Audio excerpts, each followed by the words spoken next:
आज जो बड़ा सवाल है, बड़ा सवाल इस बात को लेकर है कि क्या मुसलमान इस देश में खुद को महफूज महसूस करते हैं और यह हुआ क्यों। आज जमीयत उलमा हिंद ने एक सम्मेलन किया था और इस सम्मेलन में सोनिया गांधी ने गुलाम नबी आजाद के हाथ एक संदेशा भिजवाया जिसमें उन्होंने अपनी बातें कही। लेकिन इससे सवाल यह खड़ा होता है कि क्या अब राजनीति हावी होने लगी है, सेक्युलरिज्म के नाम पर राजनीति हो रही है। इसी सवाल के जवाब को हम तलाशेंगे।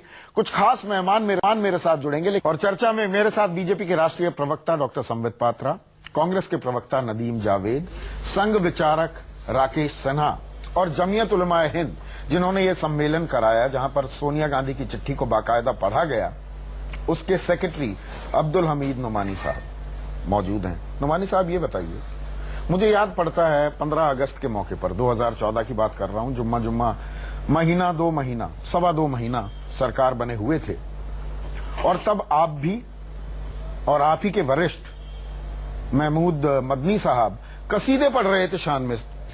देखिए, नरेंद्र मोदी के आज ऐसा क्या बदल गया?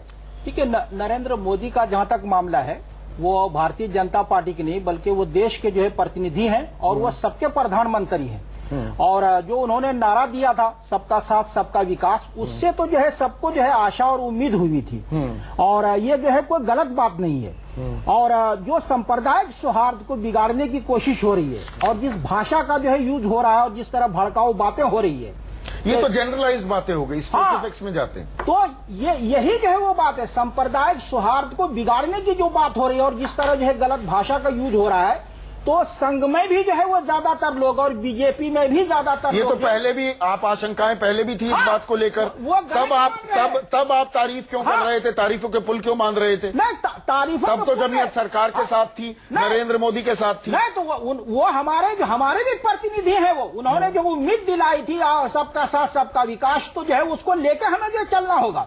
और जो लोग इस तरह की जो भड़काऊ बातें कर रहे हैं और गलत बातें कर रहे हैं, ऐसा नहीं कि जो है संघ के लोग जो है वो ऐसे लोगों के साथ या बीजेपी के ज्यादातर लोग जो है हमारे बहुत से हैं वो कहते हैं कि ये गलत हो रहा है ये, लेकिन ये कि रुक नहीं रहा है। ये तो कांग्रेस का मंच बन गया ना वहां जाकर। नहीं, आप कांग्रेस के भोंपू हो गए हैं। नहीं, ऐसा नहीं है। देखिए, हमारे यहाँ जो है शुरू से आप जमीयत का इतिहास देखें कि राजनीतिक पार्टियों के प्रतिनिधियों को, नुमाइंदों को बुलाने का जो है, बीजेपी के कितने नुमाइंदे बुलाए? नहीं, बीजेपी से चूंकि हमारा जो विचारिक मतभेद है शुरू से जो है संघ और बीजेपी, तो 2014 में शान में कसीदे क्यों पढ़ रहे थे और जनसंघ से जो है 2014 में वो वैचारिक मतभेद कहां? जिन मुद्दों को जो है हमारे यहाँ जो इसको देखिए, ये जो है घोषणा पत्र है, इसमें केवल जो है सांप्रदायिक सौहार्द को लेकर, सहिष्णुता को लेकर बात हुई है, लेकिन जहां तक जो है बात आ रही जो है राष्ट्रवाद को लेकर जो है और देश विरोधी जो बातें हो रही है, तो देश को बचाने का काम जो है केवल जो है संघ का, बीजेपी का नहीं है, सबका काम है।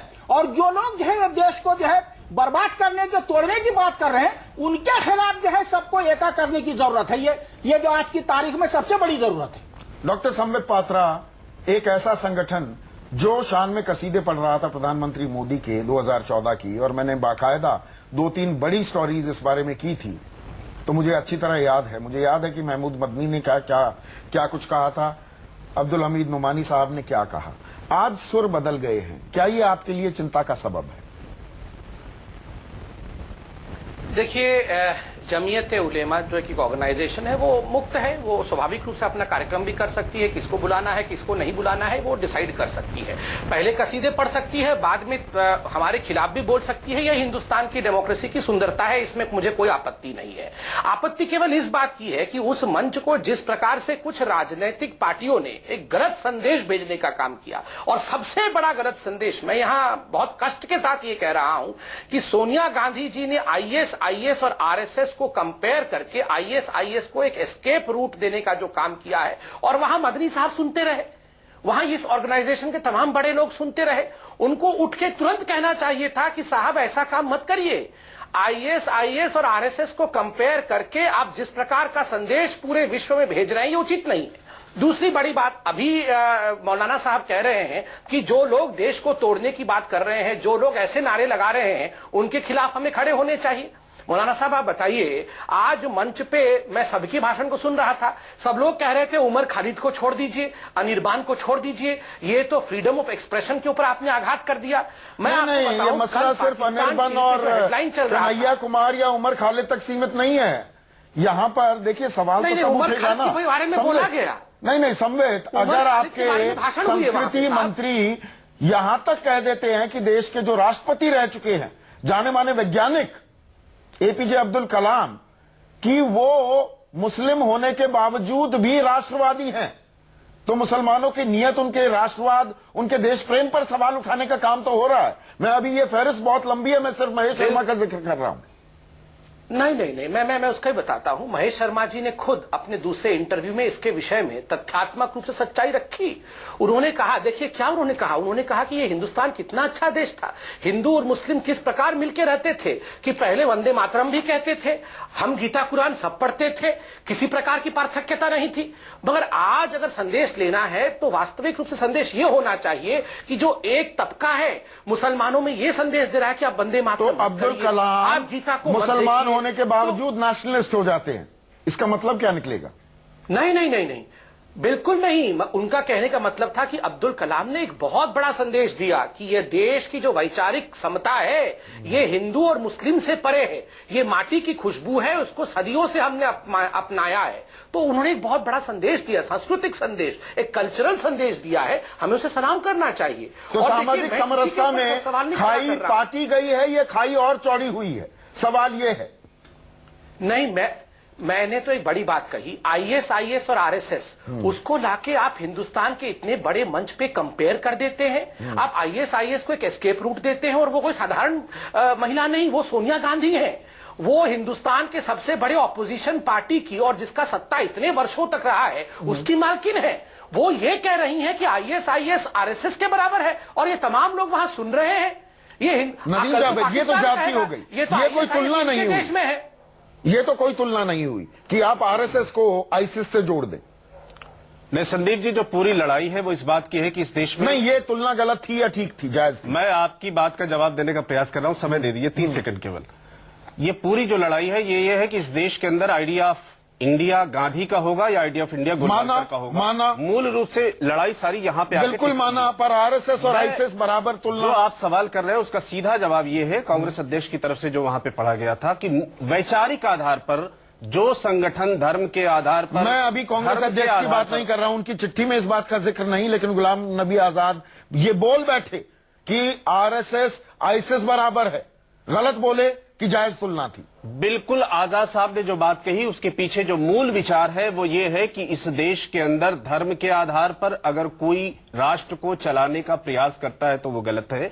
अगर मतलब आरएसएस आईसिस हो गया। मूल रूप से जो विचार है, आईसिस का विचार क्या है? यही तो विचार है आईसिस का कि धर्म के आधार पर हम देश को खड़ा करेंगे, केवल एक धर्म के लोग ही रहेंगे, एक भाषा के आधार पर चीजें होंगी। मतलब जो मूल विचार बगदादी और मोहन भागवत एक समान है। जो मूल विचार है आईसिस का, जो नफरत फैलाने का, संघ धर्म के आधार आप इस देश को 50 साल चलाते रहे, आईसिस से तुलना कर रहे हैं आप आरएसएस की। कितनी दफा आपने बात की आरएसएस को? नहीं की जा रही है। और क्या किया? आईसिस किस प्रकार से विचारधारा के स्तर पर एक धर्म की सोच को बढ़ाने का, वो बच्चों को, मासूमों को, महिलाओं को कत्ल कर रहा है, आप आरएसएस को उनसे जोड़ रहे हैं। हम आरएसएस को उस तरह से नहीं जोड़ रहे। किस तरह से? विचार के आधार से। विचार के आधार, ये तो अब स्पिन डॉक्ट्रिन हो गई। विचार के आधार पर घुमा कर वही चीज, केवल धर्म के आधार पर किसी राष्ट्र को चलाने का प्रयास करना ठीक नहीं है, और अगर इसका रूप गड़बड़ होता है या इसकी रूप खराब होता है तो उसकी शक्ल कुछ और हो जाती है। तो वैचारिक समानता है। मैं आता हूं संबित आपके पास।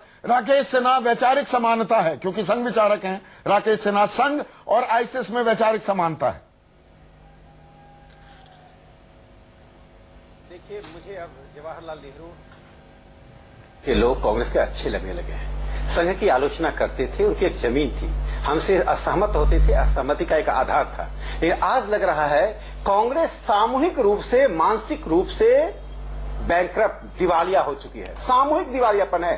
सोनिया गांधी पूरे देश से माफी मांगे, इसलिए नहीं कि आरएसएस को गाली दिया है, आरएसएस की जितनी नहीं, यहाँ पर मैं करेक्ट कर दूं आपको, ये सोनिया गांधी नहीं, गुलाम नबी आजाद के शब्द हैं। ये गुलाम नबी आजाद के शब्द हैं, ये सोनिया की चिट्ठी में नहीं था जिक्र। मेरी बात तो मैं पूरा कर दे रहा हूं, मैं पूरी कर दे रहा हूं। गुलाम नबी आजाद सोनिया गांधी का संदेश पढ़ रहे थे और फिर अपना प्रवचन दे रहे थे। मैं अपनी बात पूरी कर दूं, 2 बातें कहना चाहता हूं। सोनिया गांधी जी ने आईएसआईएस, सोनिया गांधी की पार्टी ने आरएसएस की तुलना आईएसआईएस से करके इस देश में जो नौजवान किसी भी कारण से आईएसआईएस से अट्रैक्ट होना चाहते थे, उनके लिए एक बड़ी जमीन, बड़ा तर्क और बड़ा आधार प्रदान कर दिया है। मैं इस देश के लिए खतरा मान रहा हूं। सोनिया गांधी माफी मांगे, वो आईएसआईएस की अनपेड एजेंट की तरह काम ना करें। ये बहुत खतरनाक शब्दों का प्रयोग कर रहे हैं। वैचारिक आधार पर अगर आपके नेता और आपके सांसद योगी आदित्यनाथ, आपके सांसद महेश शर्मा, गिरिराज सिंह जो भारत सरकार में मंत्री हैं, अगर वो इस देश के अंदर, अगर जवाहरलाल नेहरू विश्वविद्यालय में आप इस तरह से वैचारिक आधार पर लोगों पर हमला करेंगे तो निश्चित रूप से आपके इस तरह के संगठन की जाएगी। राकेश सिन्हा जी, आपके तमाम सांसद और नेता इस प्रकार के बयान देते हैं जिसमें कड़े शब्दों में निंदा होती है। आपकी विचारधारा इस देश में नफरत फैलाने की विचारधारा है। सोनिया गांधी जी ने इस देश के लिए, उनके परिवार ने इस देश के लिए कुर्बानी दी है। अगर आप इस तरह की नफरत की सियासत करेंगे तो किस प्रकार से आपके ऊपर हमला करने राज्यसभा सीट लेने के लिए अफजल गुरु के शरण में अफजल गुरु को यूपीए की सरकार में, यूपीए के शासनकाल में फांसी दी गई थी। और आप बात करते हैं राष्ट्रवाद से, आप कहते हैं कि कांग्रेस पार्टी पर इल्जाम लगाते हैं। महात्मा गांधी की शहादत से लेकर इंदिरा गांधी की शहादत तक, और इंदिरा गांधी की शहादत से लेकर राजीव गांधी की शहादत तक, राकेश सिन्हा जी, कांग्रेस का इतिहास, शहादत का इतिहास है। और संघ परिवार और भारतीय जनता पार्टी अगर ये आप सवाल उठाएंगे, आप राष्ट्रवाद के ठेकेदार बने हैं, आप राष्ट्रवाद के सिपाही बने हैं। आजादी की लड़ाई में उंगली भी नहीं कटाई, मगर शहीदों में सबसे पहले नाम लिखा जाता है। ये नकली राजनीति इस देश की जनता देख रही है। जवाहरलाल नेहरू विश्वविद्यालय से लेकर हैदराबाद विश्वविद्यालय के छात्रों तक ने आपको बेनकाब कर दिया है। और आज जमीयत उलमा हिंद कोई साधारण संगठन नहीं है। आजादी की लड़ाई में कांग्रेस पार्टी के साथ मिलाकर जमीयत उलमा हिंद ने इस देश को आजाद कराया था। वो अच्छा है संगठन। 1 साल पहले आपकी तारीफ कर रहा था, लेकिन आज कह रहा है कि आप गलत कर रहे हैं, आप इस देश के साथ धोखा दे रहे हैं, खंडित करना चाहते हैं। यहाँ पर नुमानी साहब मुझे ये बताइए, जमीयत उलमा हिंद का ये सम्मेलन था, 1 minute Rakesh Sinha, 1 minute Rakesh Sinha, 1 minute, Jamiat Ulama Hind का ये सम्मेलन था, नुमानी साहब, ऐतराज क्यों नहीं दर्ज कराया गया? ये तो कांग्रेस उसे सियासी मंच में तब्दील कर रही है, आप उस कार्यक्रम के आयोजक हैं और आप शांति से बैठ जाते हैं। नहीं, बैठ जाते नहीं लोग जो है, तो मतलब इत्तेफाक रखते हैं कि आरएसएस और आईएसएस बराबर है। जब हम जो है उसको प्रस्ताव का, घोषणा पत्र का हिस्सा बनाएंगे तब हम मानेंगे कि हम सहमत हैं। नहीं, कोई ऐतराज दर्ज नहीं कराया गया। तो क्या मतलब जमीयत उलमा हिंद इस तकरीर को मानती है, इस समानता को मानती है?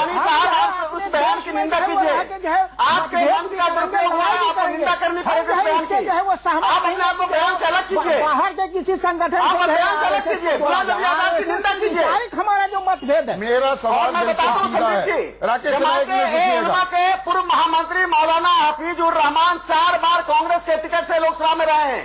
जमात के एक अन्य अध्यक्ष अरशद मदनी 5 बार राज्यसभा में कांग्रेस के टिकट से रहे हैं। इसे जमाते तो कांग्रेस का एक टुकड़ा है और कांग्रेस के कोalition में एक नई संगठन आ गया है आईएसआईएस। आरएसएस के खिलाफ लड़ने के लिए, मोदी जी के खिलाफ लड़ने के लिए सोनिया गांधी ने सहयोगी होना जो है वो ये नहीं होता कर लिया है। अरे 1919 में जब खिलाफत तहरीक देश में चली, आदमी सहयोगी अगर जो है विचार अगर मिलता है कहीं पे आजादी को लेकर जमीयत उलमा का कांग्रेस पर मुझे ये बताइए, क्या जमीयत इस तुलना से सहमत है? जमीयत इस तुलना से सहमत है क्या? हिस्सा बना तो आपने ऐतराज दर्ज क्यों नहीं कराया? आपने अपने सम्मेलन को, अपने मंच को सियासी मंच में तब्दील कैसे होने दिया? यहाँ मुसलमानों की बात नहीं हो रही, सियासत की बात कर रहे हो। अपने प्रस्ताव का हिस्सा नहीं बनाया, घोषणा पत्र का हिस्सा आपने ऐतराज कहाँ दर्ज कराया? व्यवहारिक रूप से हम अपने देश में जो है आपने ऐतराज दर्ज क्यों नहीं कराया? क्या आप सहमत है जो कांग्रेस कह रही है? हम जो आईएसआई से आरएसएस की तुलना समझे नहीं है सहमत। 1 मिनट, ये बात मैं सुनवाना चाहता हूँ। राकेश सिन्हा, 1 मिनट, क्या आप ये बात दोहराएंगे? जमीयत इस बात से सहमत नहीं है, इस तुलना से सहमत नहीं है कि आईएसआई और जो आरएसएस की तुलना से हम जो है वो सहमत नहीं तो हैं। इसको प्रस्ताव का हिस्सा भी बनाएंगे क्या? नहीं। जब सम्मेलन की समाप्ति होगी। हमने जब उसको शामिल ही नहीं किया नहीं इसका करेंगे मतलब- क्या? करना चाहिए ना, हमने तो रिजेक्ट कर दिया वरना इसे। आप भोंपू बन नहीं, जाएंगे, इस तुलना वरना को हमने तो फिर रिजेक्ट कर दिया। ये बात आएगी सामने। नहीं, हमने इस तुलना को संदीप जी मुझे रिजेक्ट केवल कर एक दिया। बात कहनी, बार बार ये बात कहते हैं कि कांग्रेस पार्टी से उनके सांसद और विधायक रहे। 1919 में जब खिलाफत तहरीक चली, जमीयतुल उलमा हिंद ने चलाई, तो गांधी ने उसको लीड करने का काम किया था 1919 में। और पूरा जो फ्रीडम मूवमेंट था, आजादी का मूवमेंट था, उसमें जमीयतुल उलमा हिंद कांग्रेस पार्टी के साथ खड़ी रही, क्योंकि कांग्रेस पार्टी उस पूरे फ्रीडम मूवमेंट को आगे बढ़ाने का काम कर रही देखिए, थी। भारतीय जनता पार्टी और जनसंघ और उसके पहले राष्ट्रीय स्वयंसेवक संघ का 1925 से लेकर 1942 तक भारत छोड़ो आंदोलन में क्या योगदान था, राकेश सिन्हा जी आप खूब अच्छी तरह से जानते हैं। ये अलग बात क्या है? मूल सवाल ये है। नहीं, पीछे चले जाते हैं।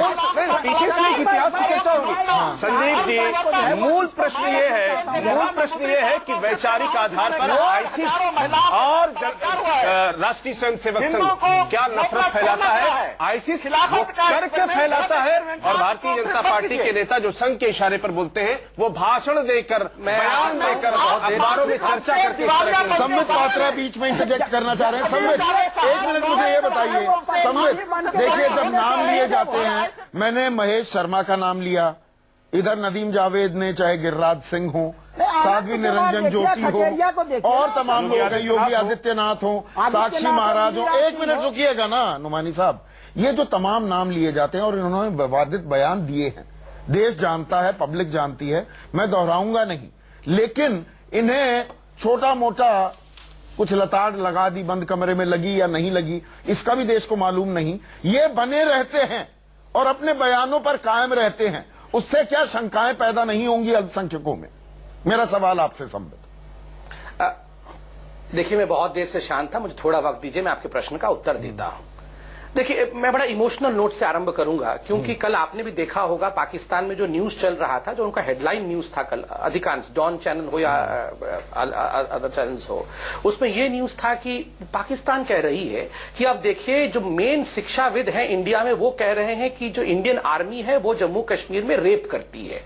वो जेएनयू में जो बयान हुए हैं, और जो मेन उनकी ऑपोजिशन पार्टी है राहुल गांधी, कांग्रेस, वो उसका समर्थन करते हैं। किस प्रकार का संदेश जा रहा है? आईएसआईएस, आरएसएस, ये पूरे विश्व में कैसा संदेश जा रहा है कि India is a militant state, जो कि हम लोग हर कोई सच्चाई जानता है। आपने जो मुझसे सवाल पूछा बयानबाजी के लिए, मैं मानता हूं, जब इतनी बड़ी बड़ी पॉलिटिकल पार्टीज होती है, कुछ हमारे तरफ से गलत बयानी होती है, कुछ कांग्रेस की तरफ से होती है। मैं एक उदाहरण देता हूं, आप देखिए ओवैसी के बयान किस प्रकार के बयान हैं, आप और हम भी जानते हैं, मगर कभी भी हमने कहा कि ओवैसी एक आतंकवादी है? कभी नहीं कहा। हमने कहा चलिए आप डिबेट करिए, बहुत खिंचाई करिए, ओवैसी के साथ लड़ाई करिए। लोग तो ये कहते हैं कि ओवैसी को काफी देर तक आप प्रॉप अप कर रहे हैं, बिहार में भी कोशिश की और आप लेकर आना चाहते हैं उत्तर प्रदेश में।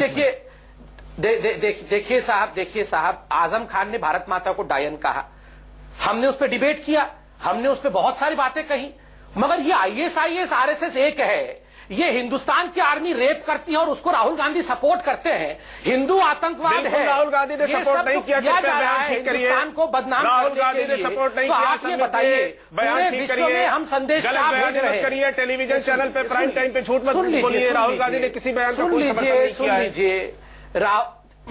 देखिए राहुल गांधी बेचारे, राहुल गांधी जी को आप इस तरह से गलत बयानी टेलीविजन चैनल पे झूठ नहीं बोलना चाहिए। नहीं, छोड़ दीजिए, राहुल गांधी को छोड़ दीजिए, वो बेचारे एनपीए हैं कांग्रेस के, नॉन परफॉर्मिंग एसेट, उनको समझ में नहीं आता वो किसका। ये आपकी समझ हो सकती है, आपके भी 2 सांसद थे 1984 में।